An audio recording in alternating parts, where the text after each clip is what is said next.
Hay, mainit na balita! Senator Lacson, pinalagan si Marcoleta. Sabi niya, aawayin din kita kapag inaway mo kami. Di ba? Oh, Marcoleta tila yata pinagtutulungan na. No. Pagkatapos ng kay Ben, ay ito naman kay Lacson, kay Pangilinan, tila yata nagtutulong-tulungan na at nagkakaisa po sila.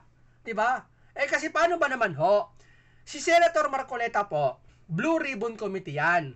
Alam niyo naman po trabaho niyan. Saka, nasanay po siguro, kayo, yung mga nakaraan taon nyo na wala pa si Senator Marcoleta, paikot-ikot lang ang Senado. Oo, bagaman magagaling lahat, matatalino lahat sa Senado, mahuhusay din. Pero, yung essence nila, iisa ang tema. Pag may iniimbitahan, kapatawag, walang nangyayari. Walang tapang. Ibig sabihin, kay Senator Marcoleta, iniba niya style niya. Suplado ipe, matapang talaga. Saka hindi tatatapang-tapangan to. Ako nagsasabi sa inyo, hindi tatapang-tapangan si Marcoleta. Matapang talaga to.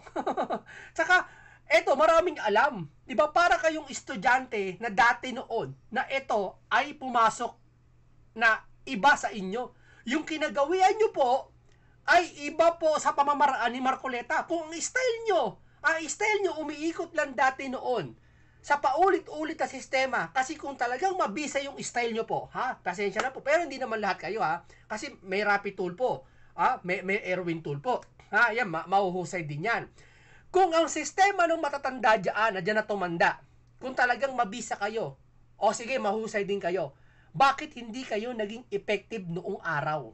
At bakit yung ginagawa ni Senator Marcoleta, kung hindi man kamuka ng pagproseso o pag-imbestiga sa flood control, bakit hindi nyo nagawa? Di ba? Di ba mas maganda pakinggan? O yung mga yan, uulit na naman sa pagiging senador, pero may nagawa yan. Nagawang batas, okay. Good. Pero naging mabisa ba sa bansa tulad ng korupsyon? Kasi sir, kahit anong bisa natin sa batas, 1,000 batas ipatupad natin, na kahit magbatas tayo, ipakukulong lahat ng mga korupsyon. Naagapan ba? Hindi. Eto, pangalawang hearing pa lang to. Maghintay tayo. Kasi kung dada tayo ng dada, ang mangyayari po, walang mangyayari. Mag-aaway-away lang po dyan. Di ba? Magkakaroon ng idea yung mga taong sangkot dyan na makatakas, makadiskarte sa inyo. Baka sabihan pa kayo, hindi niya kayo magkasundo ako paanuhin nyo. Baka sumbatan pa kayo ng ganon. No? O eto, pakinggan po natin ang sagot po ito ni Lacson kay Senator Rodante Marcoleta. Ayan o. Basahin po natin ito, no? Nababasa nyo naman siguro, no? Ito, pakinggan nyo Hindi ko naman minimenos ang kanyang hearing.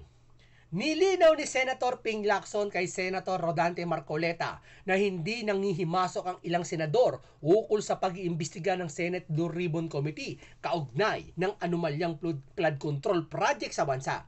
Ito ay kasunod ng pangunguna ni Marcoleta nang hilingin ni Lacson na i-reschedule ang Blue Ribbon Committee hearing sa Lunes, September 1 dahil kasabay ito sa isasagawang briefing ng Development Budget Coordination Committee, DBCC. Sa kanyang TV program, pinipintasan niya kami. Sabi niya, pinangihimasukan daw namin siya sa kanyang mandato. Ani ni Lacson, matatandaang na insulto si Marcoleta dahil sa pag-propose ng ilang senador ng ilang independent commission sa unang araw ng pag-iimbestiga ng komite. Kasi sir, ang nangyayari po kasi nag-iimbestiga kayo. Nag-iimbestiga si Senator Marcoleta. Tapos, itong pakinggan natin side ni Senator Marcoleta. Pakinggan natin ang side niya. Sabi niya, sana i-reset yung September 1. Bakit? Yun naman talaga naman Nagkataong ganyan na magsisimula yung pagdinig ng DBCC. Yung budget na ito. Opo. Sabi ko naman sa sarili ko, di ka punta ka doon sa DBCC. Oo nga naman. Malaya ka naman pumili kung saan ka pupunta. Di ba? Lunes na pa naka-schedule ito. Saan yung second hearing nyo? Hindi nga, hindi, nung una nga, nagsalita na nga rin yun. Opo. Dapat sana nga niya hindi sila nag-hearing muna yung araw na yun Ah. Dapat pinalauna nila ako isang araw na lang sana. Oo. Pinauna mo na yung kanyang privilege. Parang yung kariton kanya, siyang humila kanya sa kalabaw. Oh. Eh, sabi ko naman sa sarili ko, bakit hinakailangan ko bang tanungin lang ang mga kasama ko sino yung privilege speech dito? Mandato ko ito eh. Malay ba natin na mayroon pa rin ganun? Ako may pananagutan dito eh. Yun na nga po. In-announce ko naman yun eh. Oo. Naka-announce yun. Sa ganitong araw, magsisimula ang pagdinig ng Blue Ribbon Committee. Lahat alam. Ayan, oo. Huwag sana sumama siya doon. Ba't pinili niyang magpakatahit-tahimik pagkatapos na makapagsagawa ng isang pagdinig? At saka siya ngayon, May privilege speech para kahit na hindi na pinapayagan ng tuntunin, sige, pinapagsalita pa rin. O ngayon, nung malaman niya na naman sa Lunes, magsisimula yung pangalawa. Opo. Nag-manifest sa floor, sabi niya, sana i-reset yung September 1. Bakit nga po? Yun na talaga naman, Nagkataong kanya na magsisimula yung pagdinig ng DBCC. Yung budget na ito. Opo, oo. Sabi ko naman sa sarili ko, di pumunta ka doon sa DBCC. Oo nga naman. Malaya ka naman pumili kung saan ka pupunta eh. Bakit i-reset na naman? Kaya parang talagang parang ayaw nila na makapagsisimula ako ng pagdinig. Oo, sir. Sir, eto siya sabi ni Senator Marcoleta. Parang lumalabas kasi, sir. Oo, parehas importante yung DBCC na yan. Tapos, itong flood control. Siyempre, ako, sino pinaka-importante? Para sa akin, itong flood control eh. Di ba? Pwede ka naman pumunta, sabi ni Senator Marcoleta, nandoon ka eh. Kahit wala ka eh. Di ba? Oo, parang lumalabas kasi, parang ayaw nyo. Tapos gagawa ka, sarili kayo mag-conduct ng investigation din. Mag-privilege speech din kayo. Ano meron?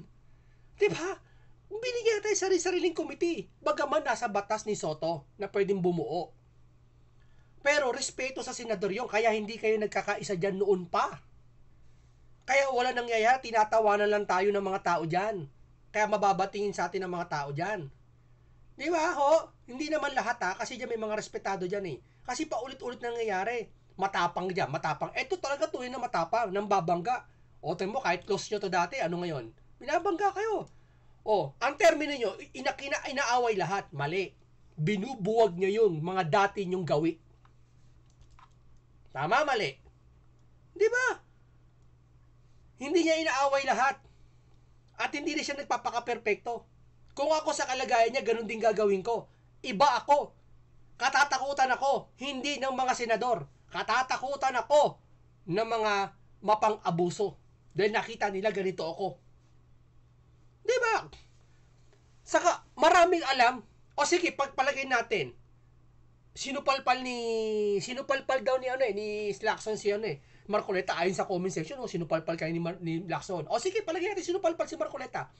Hindi naman perpekto. Sige, tao lang din. Tao ka lang din. General ka. Eto, attorney. Sige, nagkakamali lahat. Pero sa tingin mo, sir, nagkamali si Marcoleta halimbawa, palagay natin, na sinupalpal nyo po. Tapos kayo magpiprivilege speech tungkol sa flood control din. Sa tingin nyo, sino mali? Sa paningin ng tao. Sir, maaari may panig sa inyo. Pero yung mga nakakarami, nagsasabi po sa comment section, sir, iisa tono nila. Ang tono nila, dapat hayaan nyo si Senator Marcoleta, makitulong na lang kayo. Sabi ko nga, iba ang tumulong kesa dun sa tumulong na bumukod. Hindi tulong yun. Gets nyo? Halimbawa ako, may lumapit sa akin si Juan, oy, tutulong ako sa'yo, munting kaalaman para mag-imbestiga. Sige, alika, ano may ambag mo? Ito may mga ebidensya ko. Yun ang tulong. Pero yung tutulong ka sa investigasyon, magbubukod ka ng iba sa iniimbestigahan ko. Iba. Kumbaga sa isang religion, pag sabi niya ng Panginoon Kristo, magtatayo ako ng isang religion. Nagtayo ng marami. Parang ganun eh.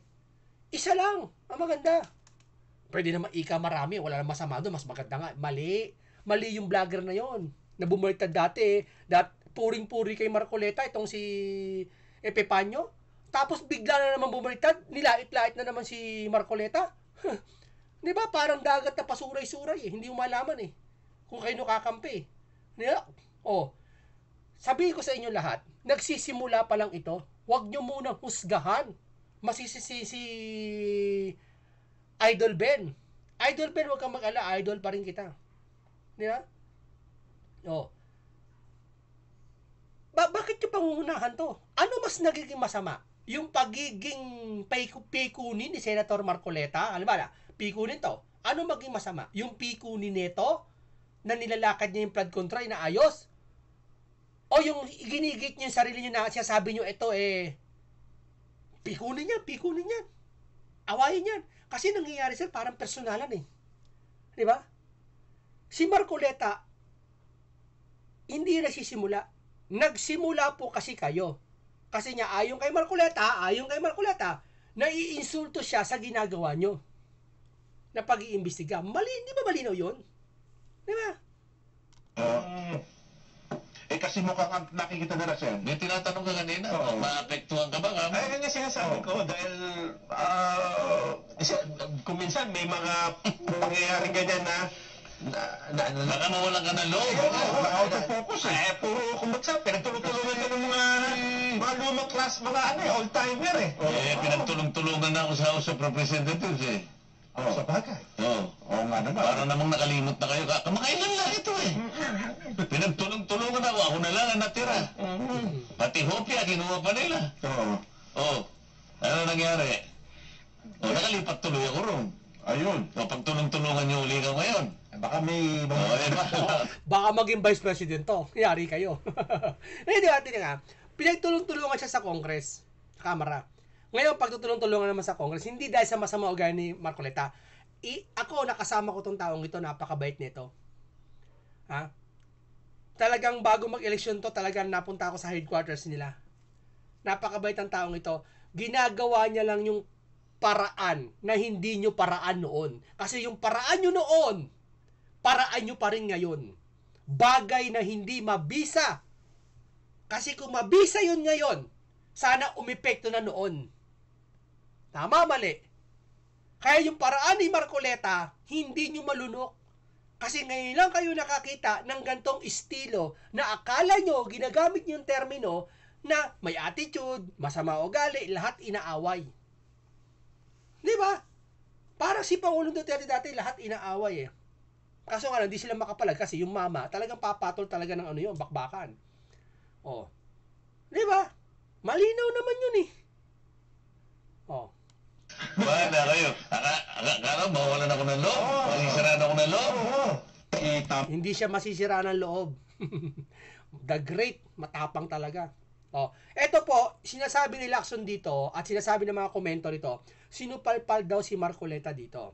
No? Sige, palagay natin sinupalpal, mali si Marcoleta, no? Sapat na ba yan, sir? Para patunayan sa tao na magaling kayo o magaling si Marcoleta? Sapat na ba yan, sir? Hindi po, sir.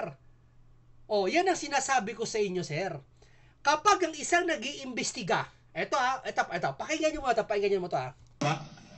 ang misimpression that may have been created by the interpretation of the Honorable Marcoleta do sa Section 135. Sabi niya, yung suppletory application of the rules of court. Basahin ko po yung Section 135, Mr. President. If there is no rule applicable to a specific case, the presidents of the Legislative Department of the Philippines shall be resorted to. And as supplement to this, the rules contained in Jefferson's Manual with its precedents and practices and hence precedents.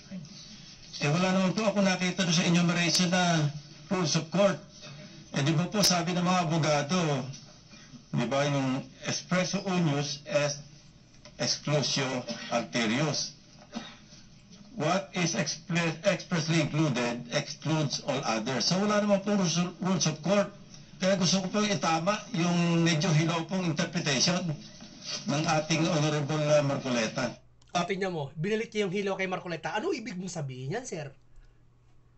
Yung inihilaw niya yung impeachment, gusto niyo hilawin din yan. Sir, pamamahiya yan Yan ang sinasabi ko, mga kababayan. Yan yung bunga ng gustong tumulong pero hindi nakikipagkaisa doon sa nag-iimbestiga. Kasi kung gusto mong tumulong, mag-aambag ka kay Marcoleta. Tama? Kasi, ang nangyayari po, ayan, katulad niyan. Impeachment man niya pinag-usapan o flood control, any. Kung ang isang tao nag-iimbestiga at ikaw nag-iimbestiga din, dalawa na kayo. Pag ito hindi sumang-ayon sa gusto mo, hindi rin sasang-ayon to malamang. Tama? yung mga fans mo, yung mga bumoto sa'yo, yung taong bayan na bilib sa'yo, at yung bilib dito, magkakawatak-watak, magkaaway-away sa social media. Magbabangayan. So, wala tayong pakialam doon. Freedom of expression. Ngayon, etong dalawang to ang nangyayari, nagkakaroon ng debate. Kasi hindi magkasundo sa isang bagay na pinagtatalunan. Tama? Kung isa lang ang nakikipagtalo, ay bayaan mo respeto dun sa isa, overall, magkakasundo kayo. O, kagaya niyan. O, sige, sa impeachment, iba yan. Pero sa flood control, ito nangyayari. O, magkakaroon kayong debate sa flood control. Tatanungin mo si Senador Naron Marcoleta, tatanungin mo si Senator ganito. Magkakabanggaan kayong dalawa. So, ang mangyayari, hindi na pag-iimbestiga lumalabas. Lumalabas, debate na. Pero, huwag kayong mag-alala, handa si Senator Marcoleta sa debate. Diba? Napakalinaw eh. Hindi mo kailangan mangilam, sir. Hindi ka naman namin siya sabi pala nangingilam. No, mali pala yun. Dapat po, irespeto natin si Senator Marcoleta, bayaan natin siya mag-imbestiga. Yung gampanin nyo bilang komite ko dyan, agriculture kayo, ganun-ganon, si ano, pinapakilaman na niya. Hindi po pwede batas ka, batas naman kasi ni Soto yan eh. Kaya ako rin gagawa ng panibagong body.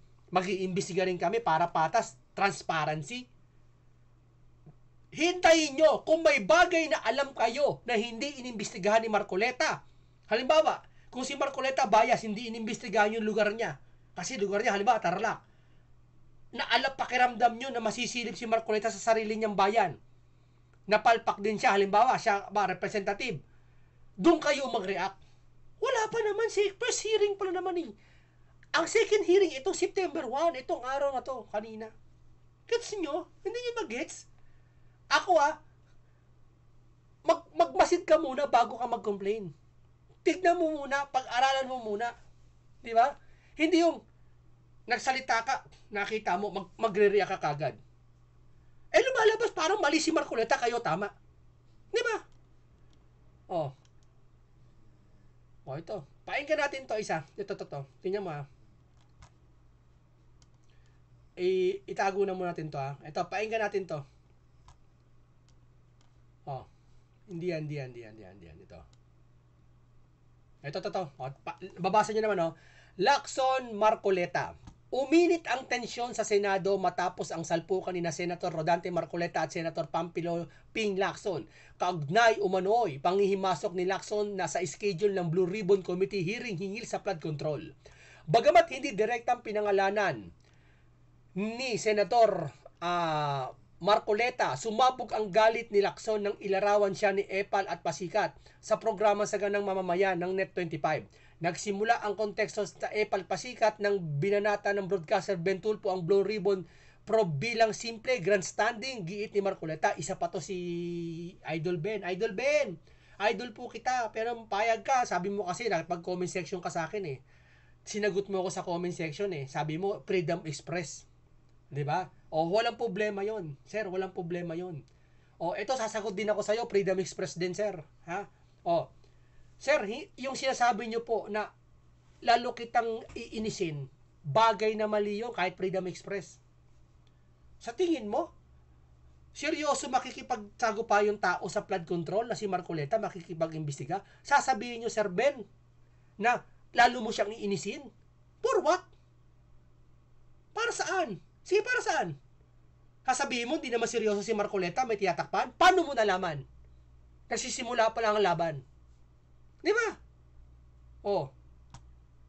Bakit parang kayo agad agad kayo? Iba kasi yung naranasan nyo noon sa estilo na ginagawa ni Marcoleta ngayon. Di ba? Tuloy natin. Alam naman niya na yung komite ng Blue Ribbon, yung talaga ang pinaka-major na komite na gaganap na tungkulin na yon. Kapag nagpasaring ka ng ganon, dala mo lahat. Pero kung sasabihin niya, nagpasikat, nagpapaepal, palagay ko hindi ako yon. Yung membro ng komite, kung kapatid niya Yun ang sabi ni Marcoleta. Kasama sa komite ang mga kapatid ni Ben na sina Senator Rapi at Senator Erwin Tulfo na si Vice Chair pa ng panel. Ito pa. Sa Saganang Mamamayan nung Biyernes, pinunto ni Marcoleta ang Senate rules nilabag ng privilege speech ni Lacson. Rules na nilabag, Ito, taas natin.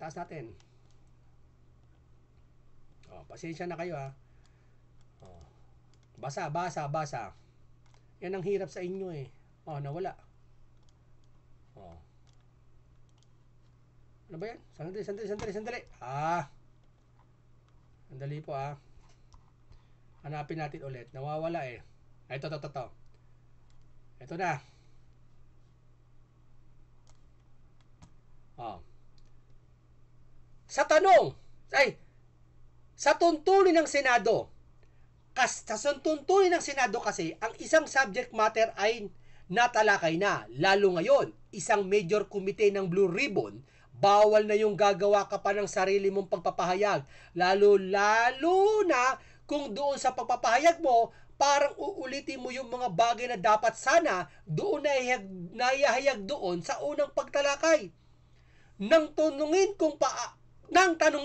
kung parang sariling expose of version ang ginawa ni Lacson, sagot niya, oo, hindi dapat ginawa pa yon. Kumbaga, kalabisan na yon sa tuntunin kasi bawal na yon. Kaya lang, pinayagan din. Oh.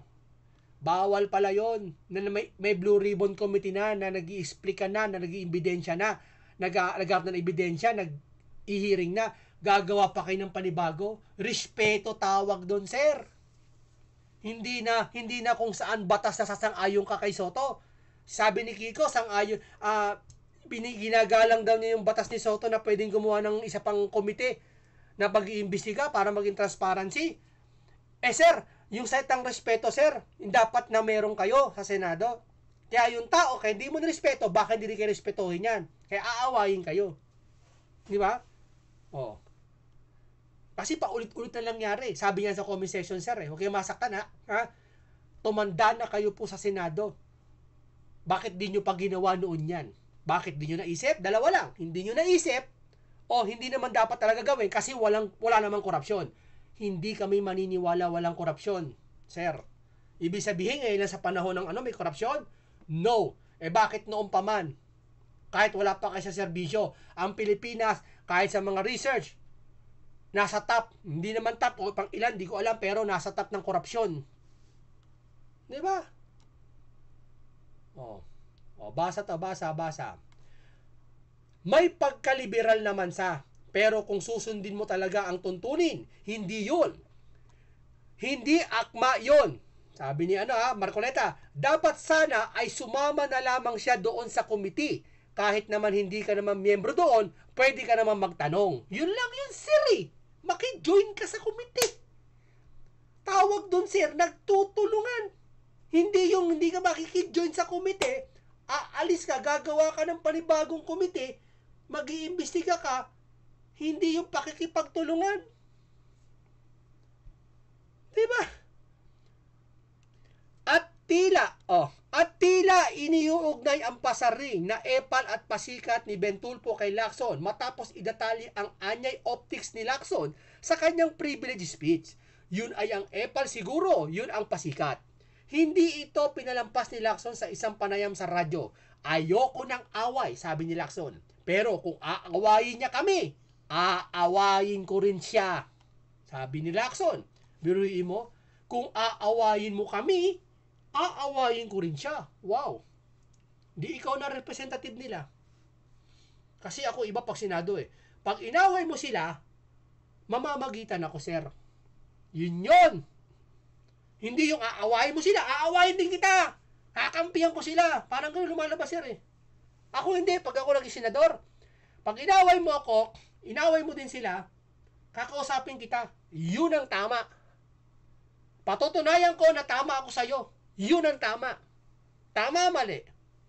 Sir, kami lang mga vlogger nakakaisip ng ganyan, sir. Di ba? Sabi niya, pinanghihimasukan namin siya. Walang nanghihimasok dito. Gusto lang i-correct ang misimpression na ikini-create ni Senator Marcoleta. Ikinu-correct daw. Bakit doon si Marcoleta? Hindi nyo sinabi, hindi nyo kinausap. Sir, medyo mali kayo doon. Kung talagang matapang kayo at talagang halal kayo ng bayan at talagang leader kayo na talagang bagay na makapagpapatino sa bansang Pilipinas, kahit sa kakaunting paraan, gagawa kayo ng paraan. Yung katulad ni Senator Marcoleta, kausapin nyo, sir, mali yun, sir. Outcome. Sir, kung hindi nyo nagawa yung bagay na yun kasi nahihiya kayo kay Marcoleta, para saan pa ba't nyo inaaway ngayon si Senator Marcoleta? Hindi naman sa inaaway. Bakit nyo ginaganto si Senator Marcoleta? Malinaw, hindi. Di ba? Para daw i-correct ba yung bakit? Sa pamamaraan ba ng pag-correct nyo na misimpression na kinikreate ni Senator Marcoleta, yung ganyang paraan, gagawa kayo ng panibagong komite at mag-iimbestiga? Yung pala ang pamamaraan nyo ng pag-correct kay Senator Marcoleta, gagawa kayo ng panibagong investigasyon na kayo ang bida. Tama? Ang alam ko, sa pag-correct ng isang taong nagkakamali, kakausapin siya ng buong tapang. Kasi bakit? Hindi lang ikaw, huy, halal ng bayan, ako rin. Di ba? Kung talaga mabisa ka, yan siguro ang dahilan sa mga nakaraan natin, sa mga senado. Hindi lahat, wala mabanggit yung pangalan. Yan siguro ang dahilan ng mga nakaraan natin sa senado, sa mga past year para nakalipas, kung bakit hindi naging mabisa tayo doon sa nakaraan. Kaya ngayon, gumabawi tayo, para saan?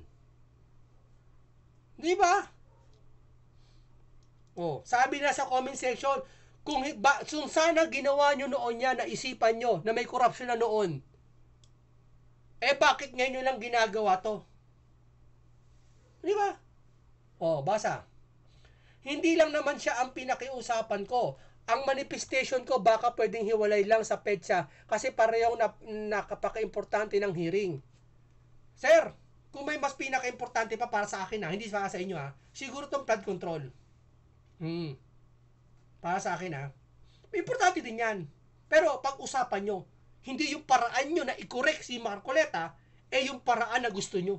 Sana yung paraan ng lahat. Alin yung paraan ng lahat? Yung tama na tinuro sa atin noong pa man. Kahit sa Biblia, sa Biblia na magulang, alin yung paraan na yun?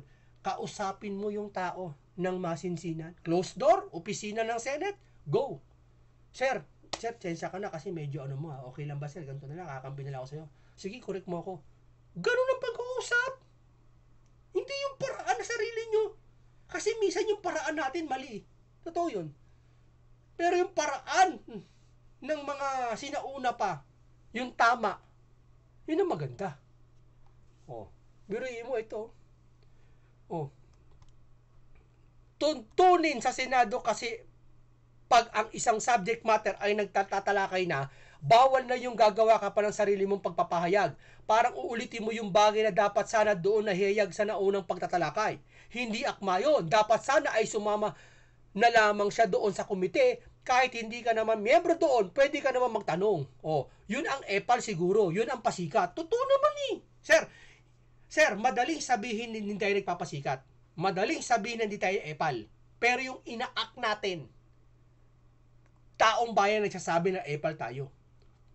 Totoo. Di ba, misa pag may papansin tayo, may papansin na audience, nasa covered court, may nagbabasketball. May sumasayaw na maligalig na tao doon. Ano sabihin mo? Epal, papansin, Sa'yo, epal, papansin. Di ba ganun yun? Pag sinabi mo sa tao na yun, sir, epal ka daw. Hindi aamin yun, hindi ako epal, hindi ako papansin, Talagang sumasayaw lang, gusto ko lang sumayaw. Parang ganun din yun, sir, Pakiramdam mo siguro hindi epal yun.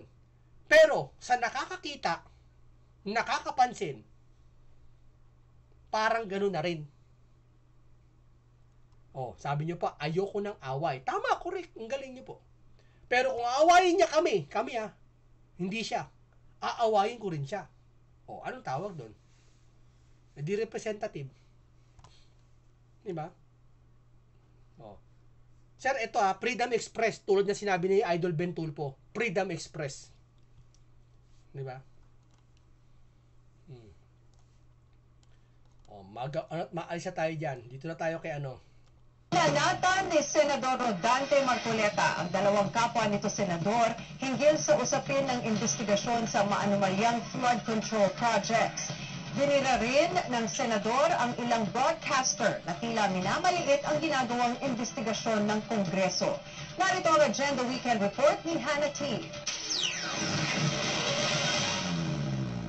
Pinanabastusan si Senador Rodante Marcoleta sa panawagang bumuo ng isang independent investigative body para tutukan ang anomalya sa flood control projects. Sa isang panayam, sinabi ni Marcoleta na ayaw niyang iniinsulto siya at dapat magpakitang gilas umano si Senator Kiko Pangilinan kung gusto siyang palitan. Una na kasing sinuportahan ni Pangilinan ang pagbuo ng isang independent body na tututok sa probe. Isinusulong niyang pangunahan ito ni dating DPWH Secretary Rogelio Singson at dating Ombudsman Conchita Carpio Morales. O ito kita nyo na-reduce ang tututukan.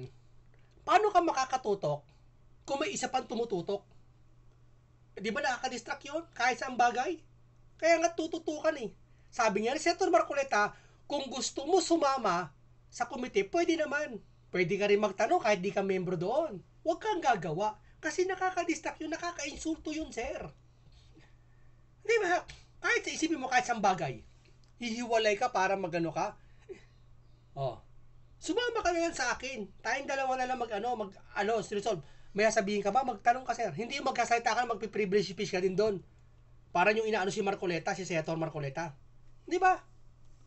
Ani Pangilinan, dapat ang susunod din na ombudsman susunod sa marching orders ni Pangulong Bongbong Marcos at hahabulin ng mga sangkot sa anomalya.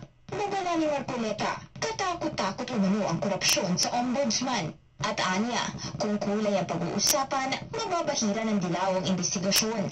Matatanda ang naglingkod sa termino ni dating Pangulong Noynoy Aquino, sina Singson at Carpio Morales. Reaksyon ni Pangilinan, tila barking at the wrong tree ang kapwa-senador. Hindi rin niya pipigilan si Senador Marcoleta at hindi rin daw sila pwedeng pigilan. Samo, tingnan mo katwiran yan. Hindi nila pipigilan si Marcoleta, hindi rin sila pwedeng pigilan. Sipin mo yon. Di parang lumalabas, wala kayong tiwala kay Marcoleta kasi pakiramdam siguro nyo, siguro lang, haka ko lang, na baka yung gusto nyong imbestigahan, hindi maimbestigahan ni Senator Marcoleta kasi pinagkakamalan nyo si Senator Marcoleta na kasabwat doon sa isang lugar. Tama? Kasi may narinig ako isang ganyan Hindi ko sasabihin kung sinong broadcaster yon. Speaking broadcaster, yung dalawang broadcaster na inaano ni Senator Marcoleta. Paano hindi niya pagkasabihan? Biruin mo, may in-interview siya, sasabihin niya, nagdolokohan lang tayo. First hearing, sasabihin mo nagdolokohan. Saan ka nakakita first hearing, sasabihin mo nagdolokohan? Kumbaga sa niluluto, unang salang pa lang sasabihin mo hindi pa masarap, hindi ba natitikman? Di ba? Palutuin mo muna lahat. Pag nakakain na lahat, doon kayo i-judge kung masarap yung pagkain o hindi. Napakalinaw po Ilang si Pangilinan ang binuweltahan ni Marcoleta kasunod ng first Senate hearing ng Blue Ribbon Committee. Maging ang bombshell privilege speech ni Senator Ping Lacson pinatutsadahan. Ani Marcoleta, mukhang nagpapasikat umano ang senador. Agarang sagot ni Lacson, ayaw niya ng away. Pero handa siyang gawin ito kung aawayin sila ni Marcoleta. Paglilinaw ni Lacson, hindi naman nila minamaliit ang komite. Hindi nyo minamaliit ang komite pero bubuo kayo ng bago. Kung hindi nyo minamaliit ang komite, sir, hindi kayo bubuo ng bago, promise. Kahit saan tayo makarating. Kung hindi nyo minamaliit Kaya huwag nyo sabihin hindi nyo minamaliit. Sir, kasi hindi bagay dun sa nangyayari. Caster pa ang binanatan ni Marcoleta na nagsabi na naglolokohan lang sa Kongreso na nagpahayag ng galit sa DPWH pero hindi naman hinaharap ang umano'y partisipasyon ng mga mambabata sa korupsyon. Hindi ito pinangalanan ni Marcoleta pero hula ng netizens, si veteran broadcast journalist Karen Davila ito. Kahit ang broadcaster na si Ben Tulfo, kinontra rin ni Marcoleta. Sa isang programa, binanatan ni Tulfo ang Senate probe bilang pang-political theater lang umano ng mga senador. Babanat ka kagad, Idol? Idol, babanat ka kagad, umpisa pa lang ng hearing? Anong gusto nyo pong palabasin? Para masopla kagad sa unang hearing pa lang, igalingan na nila? No. Hindi ho ba? Huwag kayong hintay lang kayo. Kasi ang binabanatan ng taong bayan ngayon, yung mga kontraktor, pati yung mga kasangkot kung sino mang congressman. Pero makikibanat kayo sa bumabanat sa mga congressman at babanat dun sa mga kontraktor, lumalabas nag-aaway-aaway lahat tayo. At ang tuwan-tuwa, yung mga may sangkot dito. Di ba? Mabilis ang sagot ni Marcoleta. Kung usapang pagpapaepal umano, hindi kompetensya ito at mandato ng Blue Ribbon ang pagtutok sa mga anomalya ng flood control. Baka mga kapatid ito ni Ben na sina Senador Raffy at Erwin na miyembro ng kanyang komite. May ikalawang hearing ng Senate Blue Ribbon Committee sa September 1. O ito, sir ha. O malinaw. Napakalinaw po na lumalabas kasi hindi naman sa akin nangingialam kayo. Ayaw nyo, nirespeto nyo yung Blue Ribbon Committee. Pero nagkakanda kayo ng sarili nyong investigasyon. Sir, bagay na nakakainsulto yon. Sir, tawag doon delikadesa at respeto. Sir, kung nasanay kayo nung araw sa Senado, kung nasanay kayo dyan, na gano'n na lagi ang patakaran at pagtakbo, pues ibahin nyo to si Senator Marcoleta. Dahil alam niya, ginagawa niya para maiba. Kasi paulit-ulit na lang wala nangyayari. Tama, pagtapos ang termino nyo, tatakbo ulit kayo, uupo na naman kayo Senado. Diyan. Hindi, wala ko tinutukoy tamaan ang tatamaan. Uupo na naman kayo. May nangyayari ba? Magaling kayo. Marunong kayo. May alam kayo. Ang daming experience. Wow, ang daming alam sa batas. Naging mabisa ba? Tanong. Kung kay Senator Marcoleta, kakaunting oras pa lang to, naging mabisa na. Anong katunayan? Isa-isay natin ba? Bigyan ko kayo isang sample. Tamo, nanahayag yung Ghost Project. Yung iba natakot. Sino anya natakot dyan? Aba, aalamin ko sino takot dyan? Sige, takot na sa'yo. Tapos, anong gusto mo? Di ba? Maraming salamat po sa inyo lahat. Suportahan po natin ang ginagawang pag-iimbestiga ni Senator Marcoleta. At sige, ginagalang kita, Senator Ping. Sana po, absorb mo to. Hindi lang po porket tayo ay senador, mataas na tao, at kami mabababa, wala na kaming karapatan na papakinggan nyo. Minsan, ang pinakamaliit na bagay, yung pa ang masakit sa mata at nakakapuhing talaga. Diba? Kaya minsan, kung marinig nyo kami mga mabababa, pansin nyo na rin po yung mga aming sinasabi. Dahil minsan, nakakapaghatid kami ng mga payo at saway. Diba?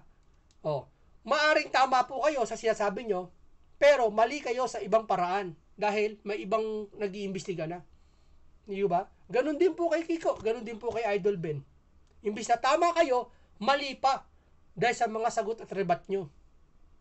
Di ba? Maraming salamat po sa inyong lahat.